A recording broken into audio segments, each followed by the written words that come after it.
Then he says कि now we have come to rest on the moon and the last of the dust settles outside the LM. और अब वो land कर गए हैं moon के ऊपर और आखिरी डस्ट भी जो है वो उनकी LM के ऊपर अब सेटल हो गई है. बहुत ज़्यादा लूनर डस्ट उड़ी थी, वो अब जो है काफ़ी देर के बाद अब LM लूनर मॉड्यूल के ऊपर उनकी स्पेसशिप के ऊपर सेटल हुई है. And then we throw the switches that convert this hybrid vehicle from spacecraft to dwelling. And now अब उन्होंने स्विचेस उसके टर्न कर दिए हैं. जो ये hybrid means multi dimensional vehicle है, स्पेस क्राफ्ट नहीं है. अब वो बस एक घर सा बन गई है, उनका एक ड्वेलिंग प्लेस बन गई है. Thus begins our 67 hours of lunar residence. We are on a still and arid world. You should underline these, which can be a part of MCQs. We are on a 67 hours तक उनकी residence थी moon के ऊपर. इतनी duration तक उन्हें रहना था. We are on a still and arid world. Arid is very dry, without any air, without any wind, without any rain. Where each blazing day and sub-freezing night stretch through 355 Earth hours. अब यानी moon का एक दिन जो है वो अर्थ के 355 days के बराबर है.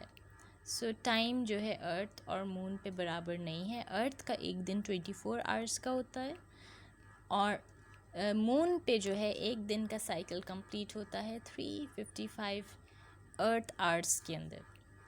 आई hope you are understanding I am saying. We have landed. आपका एक दिन जैसे होता है सुबह से लेकर रात तक 25 आवर्स 24 आवर्स का होता है और मून का एक दिन 35 आवर्स का होता है. We have landed in the bright morning of a moon day. So he is saying कि इट्स अ मॉर्निंग जिस पे हमने लैंड किया है, जिस जगह को उन्होंने चूज़ किया है लैंड करने के लिए, that is a bright morning. And day time हुआ है यहाँ पे, अभी अभी सनराइज़ हुआ है. When we depart, the sun will have reached zenith. और जब ये जाने लगेंगे यहाँ से 67 आवर्स के बाद, तब जो है सन का टाइम होगा कि वो अपने हाईएस्ट पॉइंट पे पहुँचा होगा. So it is sobering to realize that we are the only living souls on this silent sphere, perhaps the only sentient beings in our solar system, not confined to Earth.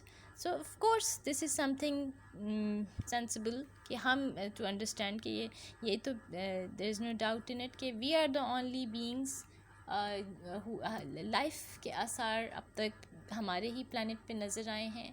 और ऐसी beings who are capable of feelings, of understanding something, और इतने advanced level के जो human beings हैं वो हमारे ही planet पे हैं और कहीं और किसी और planet पे life के आसार नज़र नहीं आते. Though we have slept the bonds of our home planet, we remain earthmen. ज़ाहिर है अर्थ से अगर आप बाहर भी चले जाएं, मार्स पे चले जाएं, कहीं और चले जाएं, स्पेस पे चले जाएं, मून पे चले जाएं, you will remain earthman. की आइडेंटिटी चेंज नहीं हो जाएगी. So we keep our clocks set to Houston time and gear our lives to the 24-hour cycle we have always known. So 24 घंटे के साइकिल के अकॉर्डिंगली वो अपना टाइम गुजारेंगे. Of course 35 hours 355 hours are too much के वो उन्होंने फिर उसी तरह ही उसको अपने दिन को गुजारेंगे 25 आवर साइकिल के हिसाब से. Opening the top hatch for a preliminary conscience. Reconnaissance means examination, preliminary means early examination कर रहा है. थोड़ी देर तक अपना उसने सर बाहर निकाला है, टॉप कवर हटा के ऑफ द स्पेसशिप का टॉप उसका कह लें लिड उसको हटाया और he is peering out to the seemingly a world seemingly embalmed is to be preserved. इसको covered होना completely in the epoch of its creation. जब से पैदा हुआ है, जब से क्रिएट हुआ है मून, उस वक्त से अब तक प्रिजर्व्ड ही है, इसी तरह है, कोई चेंज नहीं आया है मून में. Each line each form blends into the harmonious whole of a single fluid sculpture. So हर लाइन उसकी, हर चीज़ उसकी एक ही जैसा स्ट्रक्चर जो है उसमें ब्लेंड हो रही है. क्रेटर्स हैं वहाँ. Craters are you can say deep holes हैं जो millions of miles ago form हुए हैं एंड वाइट कलर के लग रहे हैं. फ्रेश स्कार्स लग रहे हैं. स्कार्स मीन्स खड्डों को स्कार्स बोल रहा है, वो निशानात हैं. और अनड्यूलेटिंग टेरेन है, वेव लाइक वहाँ का स्केच है मून का, लैंड का जो पूरा स्केच है, इट इज़ अनड्यूलेटिंग, वेव लाइक लगता है, लहरें लहरें सी जैसे आ रही हों, जैसे पानी की लहरें होती हैं उसी तरह वहाँ मून की रेत की लहरें हैं मून की सरफेस पे. I steal a moment and glance straight into the black sky where the crystalline sphere of Earth, all blue and white, sea and clouds, gleams in the abyss of space. So I steal a moment and then he is looking at the moon को देखते देखते वो अर्थ की तरफ देख रहा है और उसका जो सफ़ियर है वो बड़ा क्लियर नज़र आता है उसको, क्रिस्टलिन सफ़ियर नज़र आता है, crystal like blue and white colour का नज़र आ रहा है. Blue is the colour of the seas and water and clouds and और ऐसे लग रहा है कि डीप स्पेस में इट इज़ शाइनिंग और count in that cold and boundless emptiness. और जो सारी स्पेस में जितनी एम्प्टीनेस है सिर्फ जो ग्लोब प्रोवाइड कर रहा है वो हमारा अर्थ प्रोवाइड कर रहा है मून को.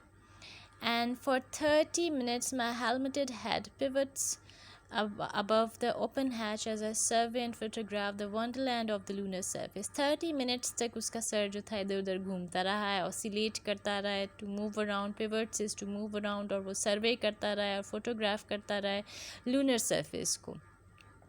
Incredible variety of land forms उसको नज़र आ रहे हैं और मून के एरिए पे और it is filling him with pleasant surprise. और 11,000 फुट एक हिल नज़र आई है उसे, रिज इज़ अ हिल, और ब्लीक प्लेन में ये जो चलता गया है प्लेन, डेजर्टेड प्लेन एरिया, उसमें अचानक से एक चोटी नज़र आ रही है उसको.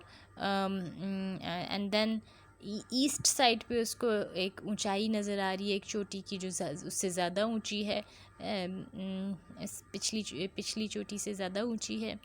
And on the west he can see a winding gorge is a narrow valley, a narrow hole plunges to depths of more than 1,000 feet, और बहुत गहरा होल नज़र आ रहा है उसको, वैली नज़र आ रही है, खड्डा. Dominating the northeastern horizon, a great mountain stands on noble splendour. So ये सारा मून के टेक्सचर या मून की सरफेस के बारे में डिस्क्रिप्शन है इस पैराग्राफ में. कहीं पे अचानक से पहाड़ है तो कहीं पे खड्डे हैं, फिर प्लेन एरिया है, फिर बहुत बड़े माउंटेन्स भी हैं, छोटे हिल्स हैं और फिर बहुत बड़े माउंटेन्स भी हैं. A great mountain stands in noble splendor almost 3 miles above us. Ours is the first expedition to land amid lunar mountains. So इनकी पहली expedition है, expedition is a journey कह लें, adventure जो सीख कर रहे हैं ये कि उनको लैंड करना था lunar mountains के दरमियान. Never quickened by life, never assailed by winds and rain, they loom still and serene, a tableau of forever. So कभी भी इनको they were never quickened by life, के लाइफ के आसार जैसे ख़त्म हो रहे हों. They are never assailed, never attacked by wind and rain, and they just stand there serene calm, a tableau of forever. Tableau कहते हैं कि किसी स्कल्पचर कह लें, फिगर्स ऑफ सम प्ले जो स्टिल कैप्चर की गई हों in a painting. Their majesty overwhelms me, and he is overwhelmed by their majesty. Majesty is grandeur. So ये जो पहाड़ हैं उनकी majesty से ये बहुत मुतासिर हुआ है. Tableau is, you can say, a painting or a sculpture or a art work about some play or drama जो still life show करा रहा हो, as a still life उसको capture कर रहा हो.